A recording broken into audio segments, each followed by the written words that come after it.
and welcome to Homeschool with Success video series. This is video 2 of 6.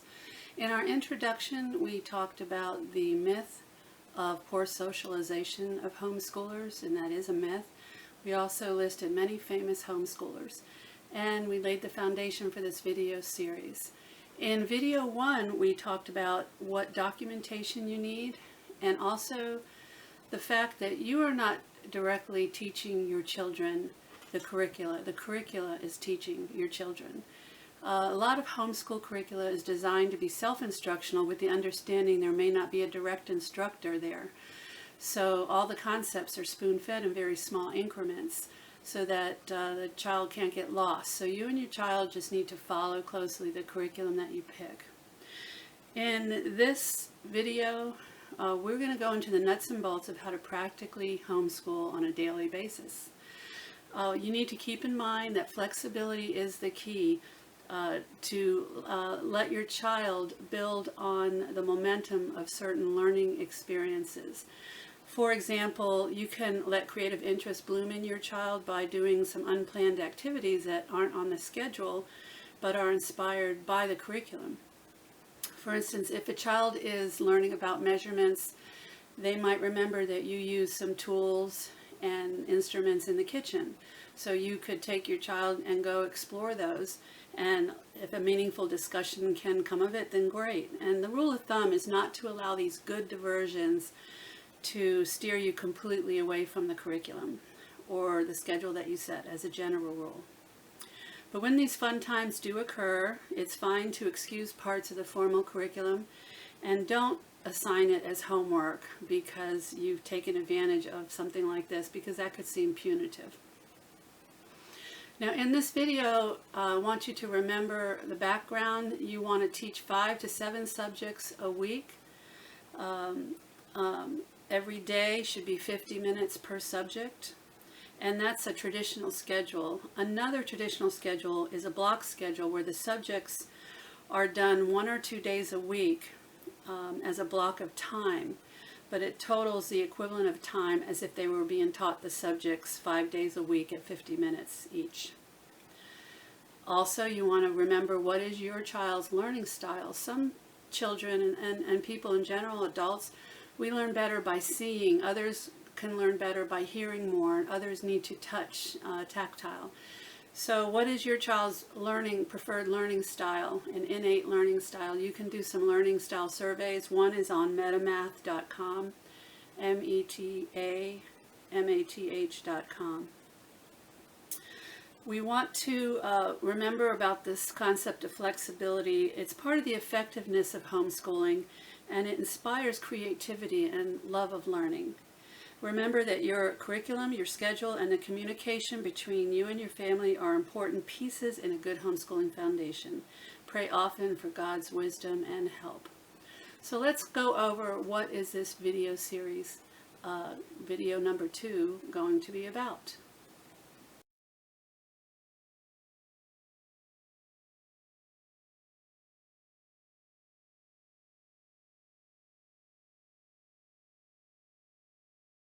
Number 1, first day of school plan. A real-life first day of school schedule to walk your child through and work out the bugs of the school schedule. This first day is a combination of explaining your expectations and practicing the schedule, and complete any general assignments. On this first day of school, pay attention to details, have some fun, and let your children ask questions and make suggestions. During this day, you can verify that supplies are on hand and design your schoolwork areas. Practice the schedule. Number 2, student supplies and office. Number 3, assignments. Number 4, portfolio guidelines. Number 5, goal charts. Number 6, discipline. Number 7, book report guide. Number 8, grades for art and music. And number 9, monthly reports. Do you remember when you were a child and school was about to begin? A week or so before school, you would go get new clothes. Your friends would talk about who's getting what teacher. You would drive by the school and it would be freshly painted. And then the first day of school, you would go in and everybody was given a tour. You put your name on a card and you taped it to your desk.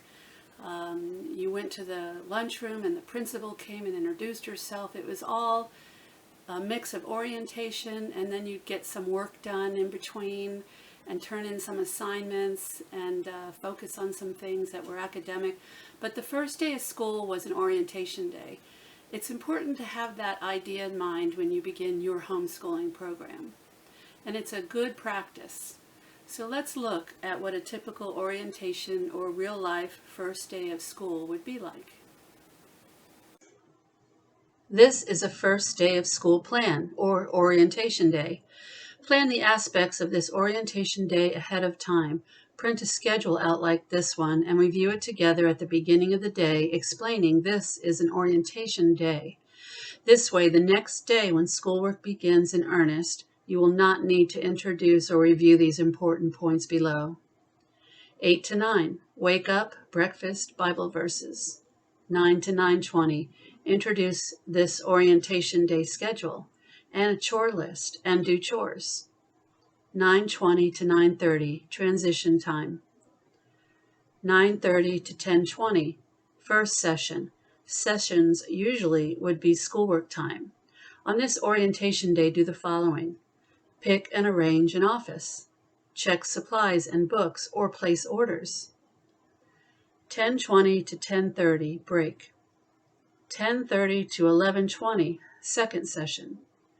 Review subjects, school books closely. Fill out your student goal chart. We'll go over the example later. 11:20 to 12:30, lunch and recess. 12:30 to 1:20, third session. Discuss and describe portfolios. Make files for categories. Discuss the monthly report. Discuss book report outlines and grading scales and assignment quality. 1:20 to 1:30, break. 1:30 to 2:20, fourth session. Discuss behavior expectations. Discuss any behavioral chart. Discuss privileges, demerits, or homework schedules. 2:20 to 3 o'clock, clean up and complete unfinished work. At 3 o'clock, your student is to put their goal chart and work away.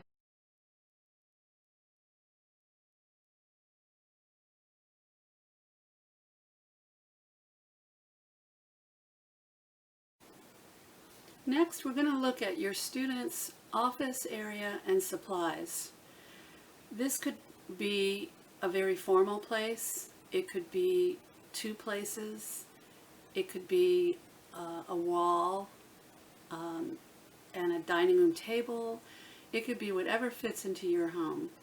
But you do want to have an idea if you were to have a formal office and also a complete list of office supplies, and then you take out of this what fits into your domain.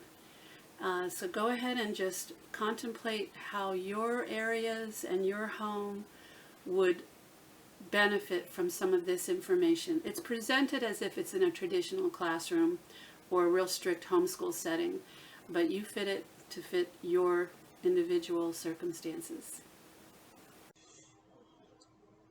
This office description is presented as if the student is in a traditional classroom or has a formal desk working area. In the context of homeschooling, references to not talking or singing might be translated to no phone or loud music. Apply these guidelines to your own situation. 1. Each student will be assigned an office and supplies by the teacher, and this property is to be maintained neatly. 2. All items placed in offices must be approved. 3.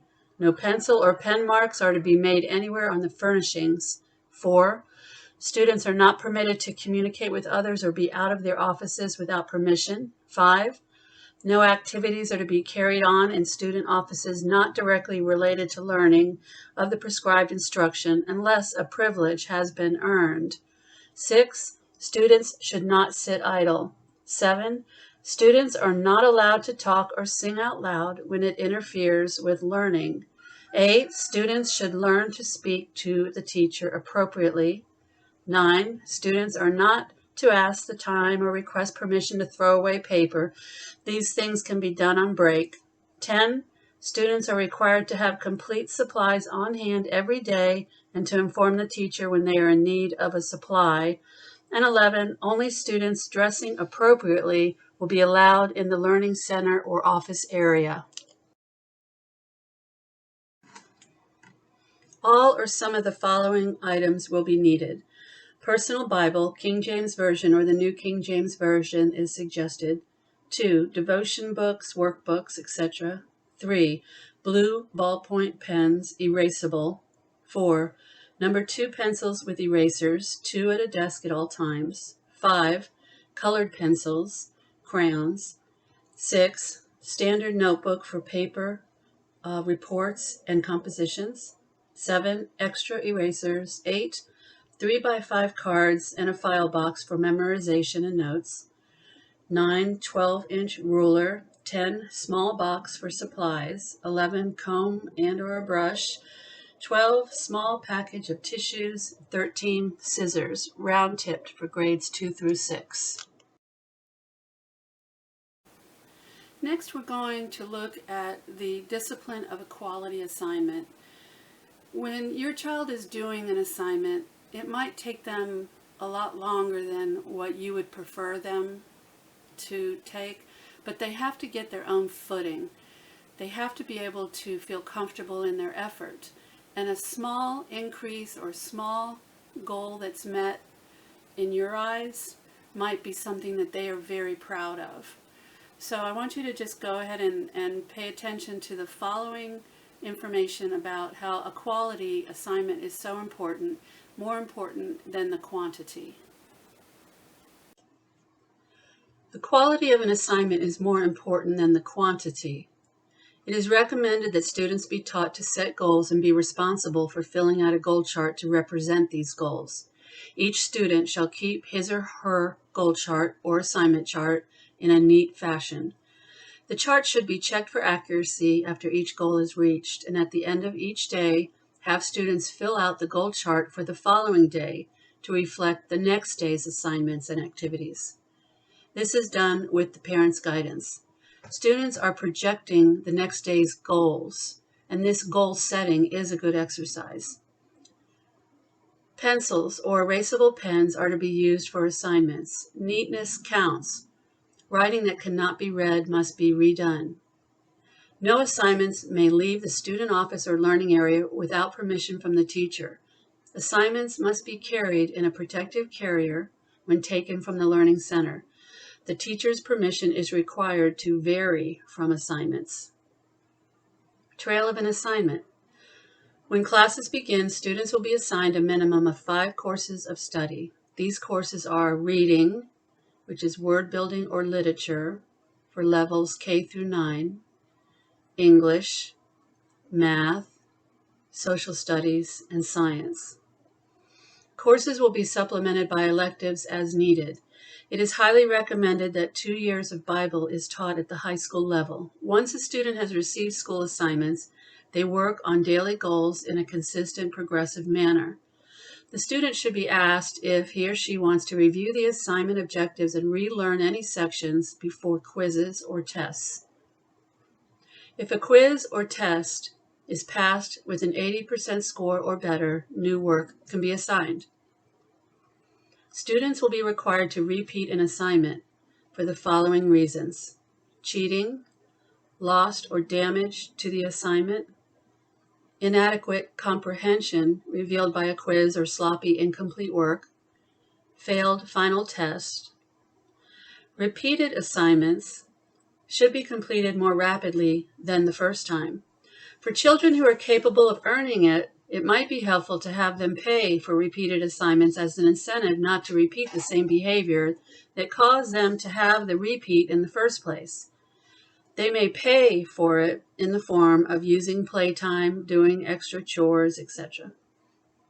Basic literature assignments are an integral part of education as they focus on biographies or historical events which shape a child's perspective on life and clarify God's role in their lives.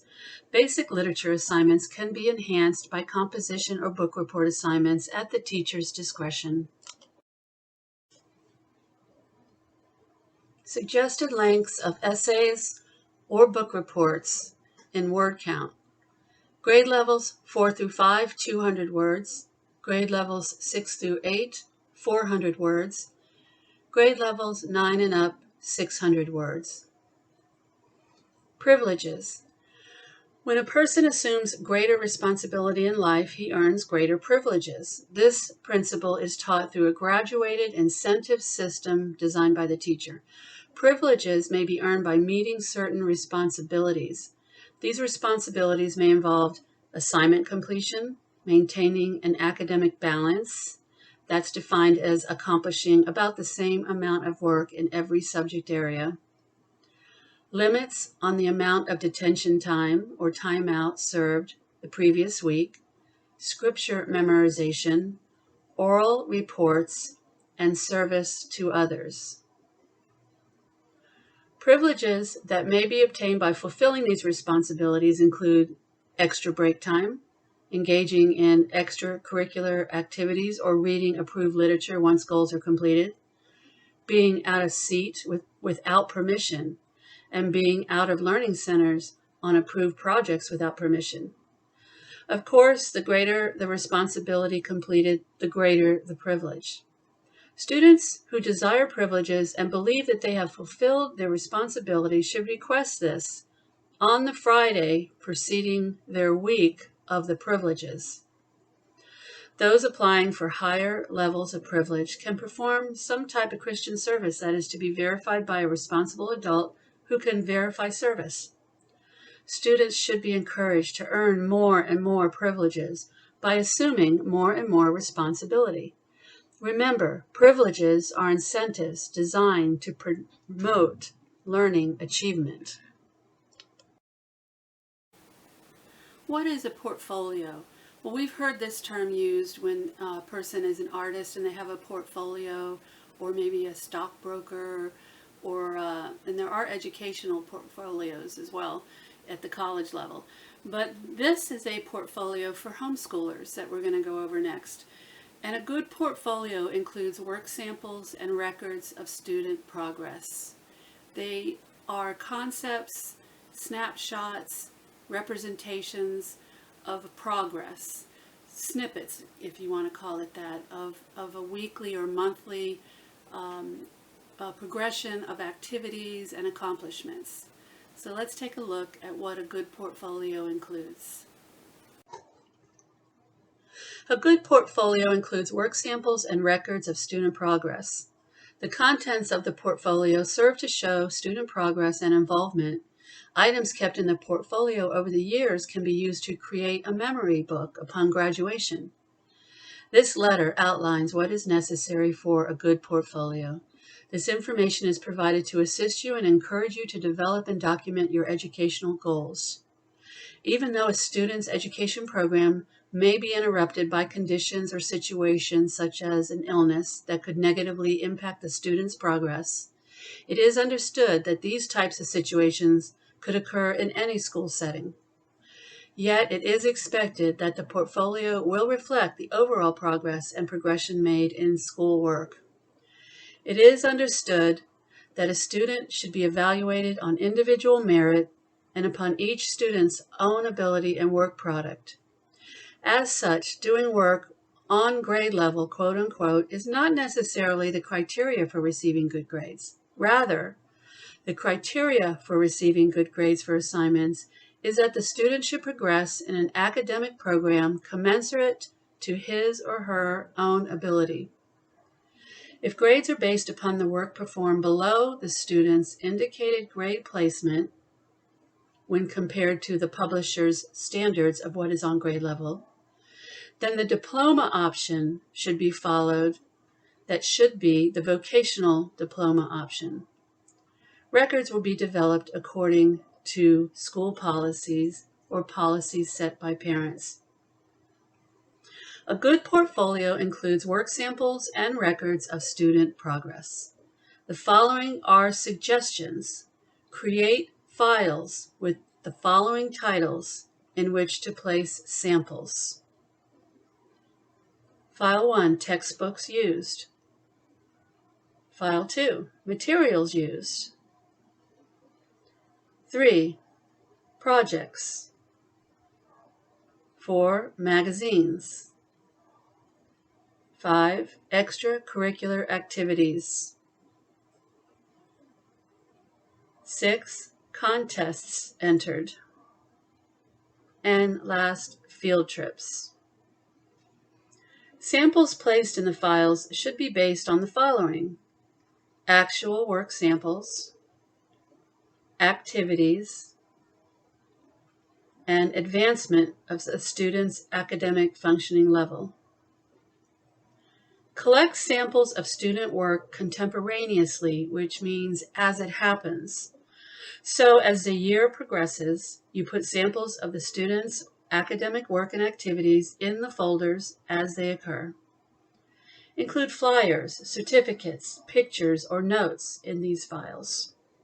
Your portfolio style, format, and contents can be of your own design, but the portfolio should include specific examples that meet the AAA description above: actual work samples, activities, and advancement of students' academic functioning.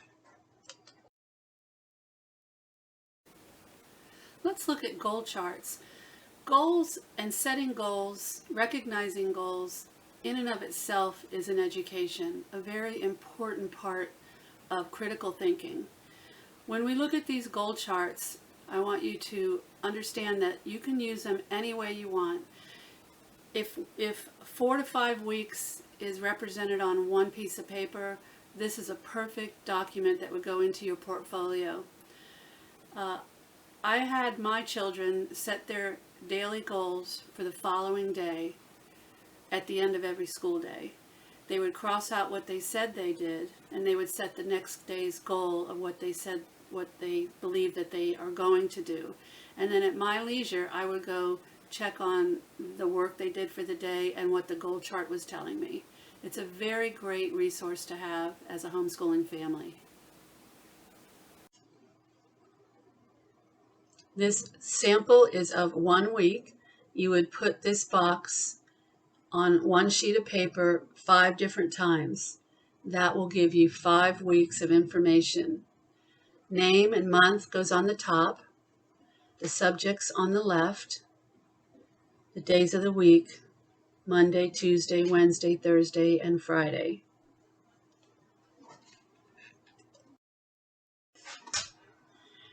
This chart can be repeated 5 times on one sheet to represent a months of time. And this chart is designed more for high school level. It's a daily goal chart. You set the academic goals only one day ahead, but fill in scheduled events. Cross out goals daily as they are completed. Name and month. The subjects are on the left side. The days of the week, Monday, Tuesday, Wednesday, Thursday, and Friday. Customize this chart to fit your individual needs. Goal chart summary check for parents. Each box represents a week. You can put the daily schedule on the bottom right. This page has the name and month on the top, and each box has the days of the week on the left side going down: Monday, Tuesday, Wednesday, Thursday, and Friday. And across the top, office, goal chart, green dot, homework subject, homework done, and demerits. The office check would go in the box at the end of the day when your student has their office cleaned up and completed. The goal chart filled out for the next day, you would put a check there. A green dot can be a special event or expectation that you would have them do, and use it any way you want. Homework subject would be yes or no if there's homework and what the subject is. If the homework is completed, you would put a check under homework done. And if there were any demerits earned, you would put any demerits in that box. Next, let's discuss discipline. We'll also discuss the practice of corporal punishment or spanking as well. Discipline is what is done for a student, not what is done to him or her. And I want you to just make sure that you are consistent. And you aren't perfect, neither is your child. So you have to keep that in mind when you're imposing discipline of whatever kind it is, and your child is trying to learn to be a disciplined person. Discipline is what is done for a student, not what is done to him or her. It's important to support good discipline practices in your child. Behavior problems which arise that are beyond usual typical behavior problems given the age of your child, such as continual emotional unstable behaviors, may require parents to seek out added support. Discipline is preventative in action. Training a student for leadership requires consistency in love and discipline. By nature, a child rebels against controls which suppress his or her carnal desires. Unchecked by discipline, these desires will lead to a life of pleasurable activities and not productive achievement. Some children do not adjust to a disciplined academic environment and find excuses to criticize the policies and decisions of those in authority and be willfully disobedient. For those parents who believe in corporal punishment, in such cases, corporal discipline, spanking, can be used if considered appropriate by the parent. This should never be prohibited by law. Spankings should be done with godly counsel and not done in anger. After a spanking, parents need to provide a time of restoring for the student, in love, discussing why their willful disobedience warranted the corporal punishment. The school may also place such students on probation for a corrective period or dismiss any student if a student is enrolled in a private school. Corporal correction, preferably administered by the father, is only used when an offense requires it. Demerits and detention are an effective way to administer discipline. Students who violate procedures or misbehave need to be corrected and given an appropriate penalty. One method is to utilize the methods of demerits. As a student accumulates demerits, he may receive detention or some negative consequence when a certain number of demerits is obtained. Parents and teachers should assign corrective actions and appropriate penalties to a given number of demerits. Detention should be served on the following day of when the demerits are earned, after school hours. Incomplete assignments. Each student is responsible to complete his or her goals for the day. If by the end of the day the goals are not completed, the student will receive homework which will be done at an agreed upon time that afternoon or evening. Scoring violations. Parents can allow students to score their own work sometimes using the teacher answer keys. Major quizzes or tests should only be scored by the parent. The scoring procedure for student self-scoring can be a very important part of the learning process, instilling and supporting responsible behavior. Each student learns self-discipline and responsibility for his work. The self-scoring procedure will be clearly demonstrated to the student and reviewed periodically if the student is allowed to score assignments. If it is determined that a student is cheating, then appropriate disciplinary actions should be taken. Parents should stress that scoring is important and honesty must be exercised at all times. Mandatory memorization. Each month, or even weekly, students can be assigned a passage of scripture to be memorized. This training helps each child engraft the Word of God in their minds. The discipline of Bible memorization has long-term value. Passages to be memorized can be posted on the Student Office Learning Center or a bulletin board. Now, how do you give a book report? Well, the books that you would assign for a book report could be a book that represents information that you want your child to learn.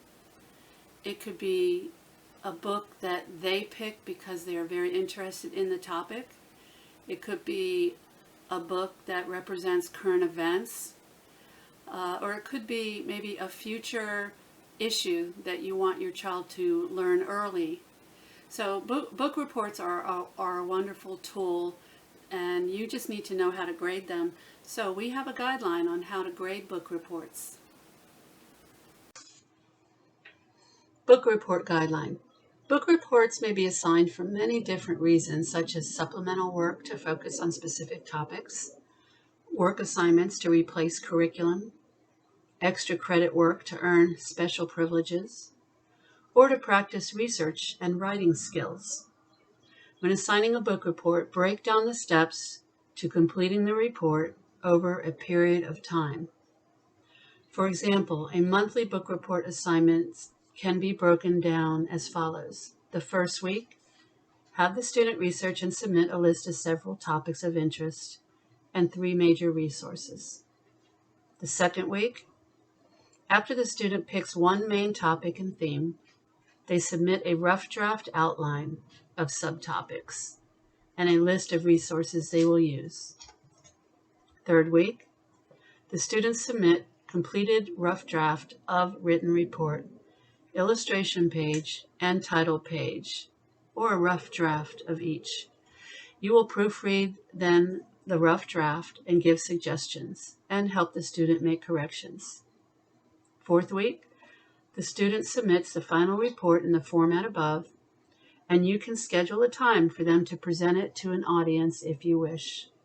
Grading, possible 100 points. Placing report in a folder, 5 points. The title page, 1. Illustrations and captions, 10. Outline, 15. Body of report, spelling and mechanics, 20. Body of report, content, 45. And the bibliography, 4. Now, how do you grade art and music or other activities or courses that need subjective evaluation from you? That's a very interesting and perplexing question, but it's not as hard as you think. You have to make some representations of what a grade would mean and the adjective or description of the effort and the achievement, and then you can figure this out pretty easily. So let's take a look at how to grade art and music and other courses that need to be graded subjectively. Grades and GPA, or grade point average, for art, music, and courses graded subjectively. Other policies pertaining to grading include a grade validation, academic standard of mastery, or promotion policies established by the parent or the curricula that you are using.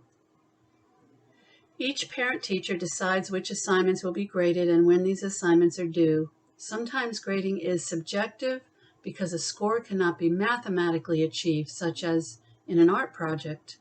Many times written work is judged not only on content, but neatness and thoroughness, accuracy, timely submission, and so on. These evaluations are judgment-based and can be better understood with the following descriptions. A, excellent, exceptional, superior. B, well-prepared, commendable, good achievement. C, sufficient, acceptable, adequate. D, fair, minimal, poor achievement. F, ineffective, unacceptable, little or no achievement. Letter grades have numerical equivalents. See below. These numerical scores can be derived from traditional tests for subjects. A plus 98 to 100, A 94 to 97, and so on. The grade point average, or GPA, every letter grade is assigned a point value as follows. A plus is a 4.0, A is a 3.75, etc. Now let's look at a monthly report that would pull together all the courses, all the scores, all the averages, and any notations of special awards or special events. This is a monthly report that could go into your portfolio as well. And you don't have to be exact. There isn't a science to this. Again, we want to represent progress. We want to represent averages.